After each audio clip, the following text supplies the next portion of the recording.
પોતાને યા કોઈ આશીર્વાદ दिलाओ। तो महाराज डोकरे नरसिंह जी को लेकर महात्मा जी ने पास जाए।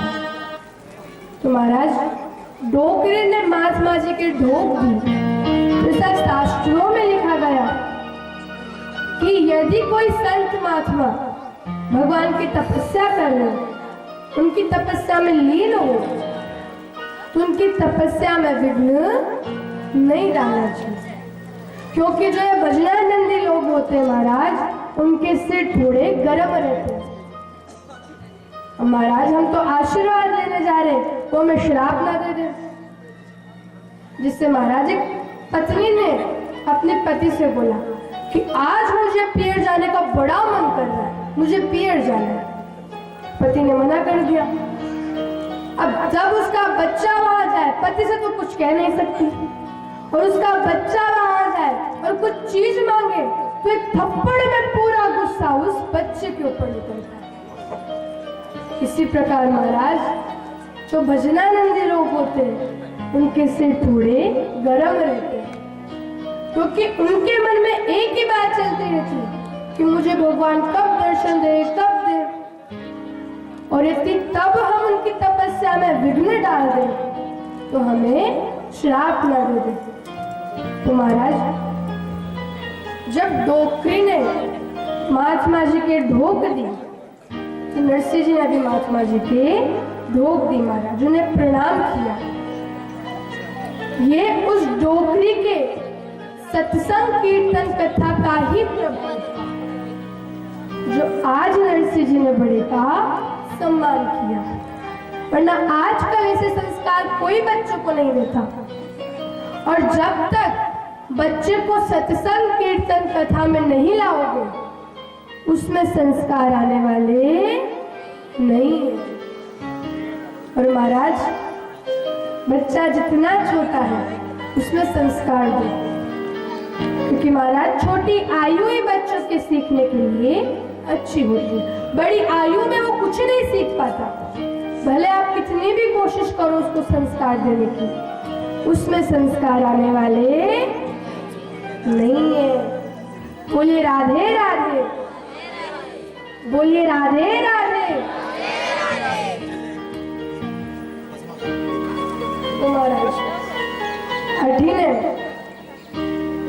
बच्चा जितना छोटा उसमें संस्कार दो। और कहते हैं कि बच्चे के पहले गुरु उसके माता पिता होते हैं। लेकिन महाराज आजकल के माता पिता बच्चों को टीचर्स के भरोसे छोड़ देते हैं। टीचर्स तो सिर्फ पुस्तकों का ही ज्ञान दे सकते हैं। सांसारिक शिक्षा तो माता पिता को ही बच्चों के लिए देनी पड़ेगी। और कहते हैं कि बच्चा जिस संगति में रहेगा उसमें वैसे व्यवहार रहेंगे। यदि बच्चा अच्छी संगति में रहेगा तो अच्छे व्यवहार करेगा, बड़ों से आदर से बात करेगा। और यदि बच्चा बुरी संगति में रहेगा तो बुरे व्यवहार करेगा, हमेशा कट वचन बोलेगा। ऐसे महाराज एक बार दो तोते थे, तो उन दोनों तोतों का रंग, रूप, बोली, चाली सब एक समान। तो महाराज एक दिन जब वो उड़ना सीख रहे थे तो हवा का एक बहुत तेज झोंका आया, जिसमें एक तोता जो था वो तो चोरों की बस्ती में जाकर गिर गया, और दूसरा तोता पर्वत से टकराकर ऋषि मुनियों के आश्रम में जाकर गिर गया। कुछ साल बीते, वहां का जो राजा था वो एक दिन शिकार करने जंगल में आया। तो पहले वो चोरों की बस्ती में पहुंचा, तो दूसरा तोता राजा को देखते ही चिल्लाने शुरू करा, क्या? मारो पीटो, मारो पीटो, काटो, मारो पीटो। राजा डर गया। वो दौड़े दौड़े ऋषि मुनियों के आश्रम में पहुंचा। तो दूसरा तोता राजा को देखते ही कहने लगा, राम राम राम राम, स्वागत है। राजा आश्रम में पड़ गया। किन दोनों तोतों का रंग, रूप, बोली, चाल चाली सब एक समान, लेकिन व्यवहार बहुत अलग। तो ये किसका प्रभाव था? ये संगति का प्रभाव था। पहला तोता चोरों के साथ रहकर कटवचन बोलना सीखा। अब चोर थोड़ी ना भगवान के नाम लेंगे, बड़ों से आदर से बात थोड़ी करेंगे, उन्हें तो सिर्फ मारो पीटो काटो ही आता है। तो पहला तोता भी उनके साथ रहकर कटवचन बोलना सीख गया, और दूसरा तोता ऋषि मुनियों के आश्रम में रहकर बड़ों से आदर से बात करना सीखा। इसलिए महाराज, बच्चे को छोटी आयु से ही अच्छी संगति में रखो। तो अठीने महाराज जब नरसिंह जी ने भगवान के ढोक दी तो महात्मा जी की आंखें खुली। महात्मा जी कहे बता डोकरी कहीं हो? डोकरी कहे महात्मा जी यो मारो पोतो है, इनके माता पिता का बचपन में ही देहांत हो गया और ये 8 वर्ष का होने चला, परंतु ना तो कानों से कुछ सुन सकता और ना ही मुंह से कुछ बोल सकता। महात्मा जी, इनको नाम नरसिंह राम है, पर गूंगा बेरा होने के कारण सब लोग इसे गूंगा बेरा कहकर पुकारते। महात्मा जी, मुझे बड़ा कलेश होता, पर ऐसे कोई कृपा कीजिए इस बालक की वाणी वापिस आ जाए, ये बोलने लग जाए, सुनने लग जाए। तो महाराज, महात्मा जी ने नरसिंह जी मस्तिष्क की रेखा देख बोला, डोकरी थारो पोतो तो भगवान रो घणो बड़ो भक्त बनेलो, घणो भारी भक्त बनेलो। डोकरी कहे महात्मा जी, काना सु सुने नहीं, मुंडा सु बोले नहीं, भक्ति का टांगड़ा सु करेलो। महात्मा जी कहे नहीं, थारो पोतो भगवान श्री कृष्ण जी रो घणो बड़ो भक्त बनेलो। तो महात्मा जी ने नरसिंह जी के कान में फूंक देकर कहा, बोलो बेटा राधे कृष्ण, बोलो बेटा राधे। महाराज, मैंने सुना है कि जो इस समय राधे कृष्ण बोलते थे उसके घर में 7 पीढ़ी तक गूंगा बेरा बेटा नहीं होता। तो बोले राधे कृष्ण, राधे कृष्ण, राधे कृष्ण। तो महाराज, महात्मा जी रो के बोयो कि जन्म को गूंगो नरसिंह आज राधे कृष्ण, राधे कृष्ण, राधे कृष्ण करण लगा। अब याद देख महाराज, डोकरी घणी खुश हुई। डोकरी कह रहा, महात्मा जी तुम्हारे घर चलो, मारो घर घणो बड़ो, अरे मारो बड़ो पोतो घणो बड़ो ऑफिसर है, थाने भरपेट खानो खिलाऊं, पूरो गांव घुमाऊं, तुम्हारे घर चलो। लेकिन महाराज, सच्चे महात्मा सेवा या पुरस्कार के भूखे नहीं होते। महात्मा जी कहे डोकरी तू थारे घरे जा और भगवान की मन लगाकर सेवा कर, तेरा कल्याण होगा। और तेरी इच्छा अनुसार मैं ये कह जाता हूँ कि कुछ दिनों में एक कुल रूपी सुरूपा कन्या के साथ इसका विवाह हो जाएगा। तो महाराज, डोकरी सोचे महात्मा जी ने कहीं ना कहीं तो देनी चाहिए।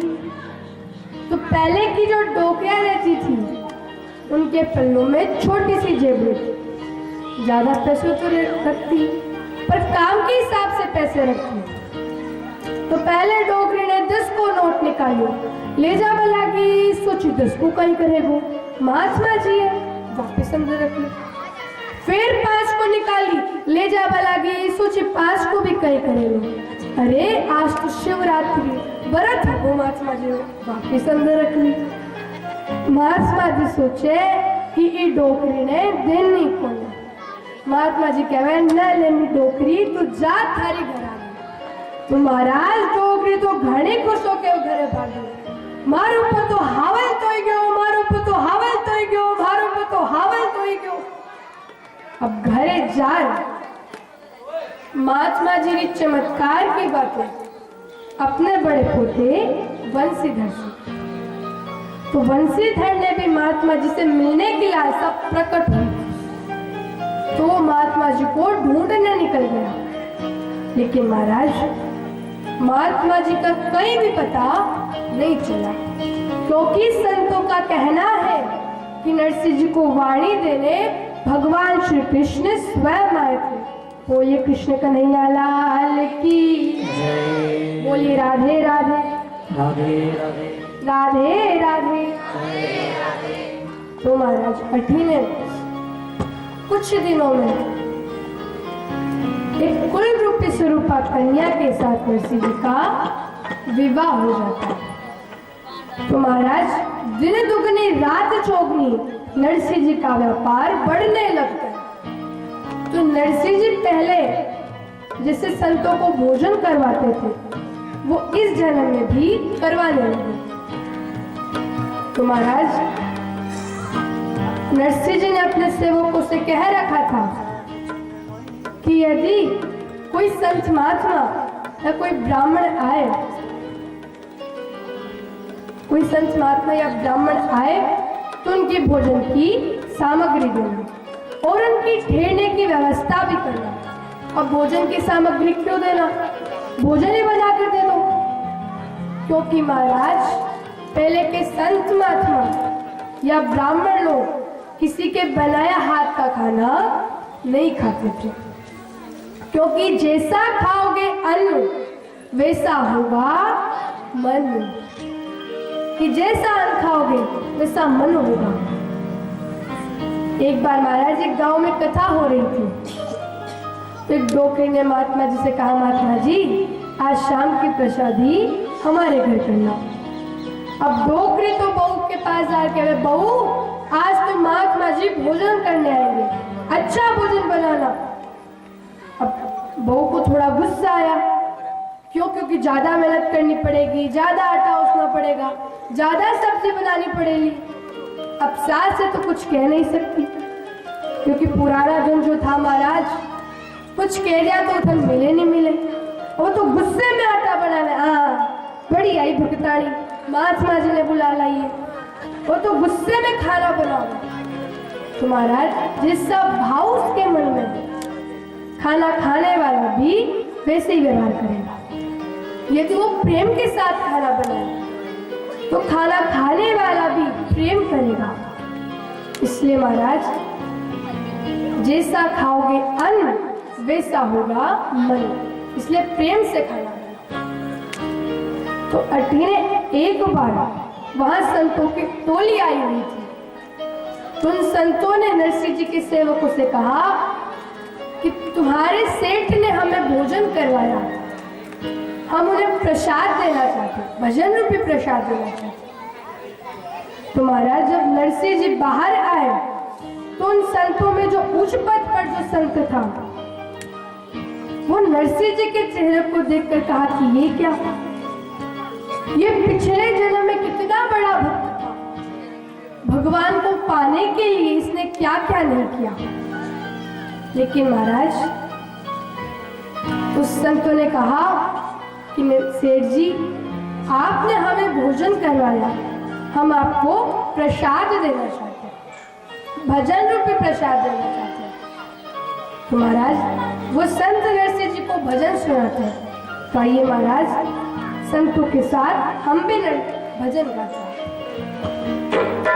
रे मन ये 2 दिन का मेला रहेगा, रे मन 2 दिन का मेला रहेगा, कायम न जगता झमेला रहेगा, कायम न जगता झमेला रहेगा। रे मन ये 2 दिन का मेला रहेगा, रे मन ये 2 दिन का मेला रहेगा, कायम न जगता झमेला रहेगा, कायम जगत का झमेला रहेगा।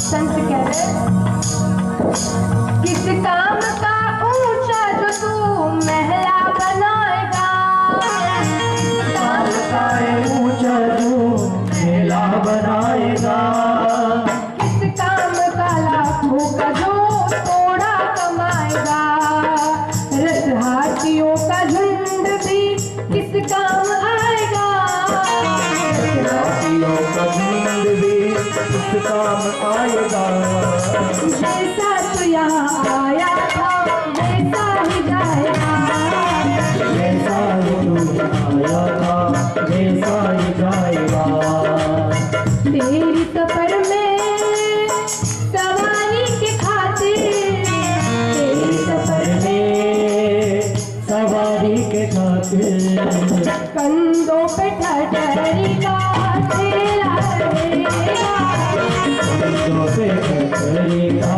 ठेला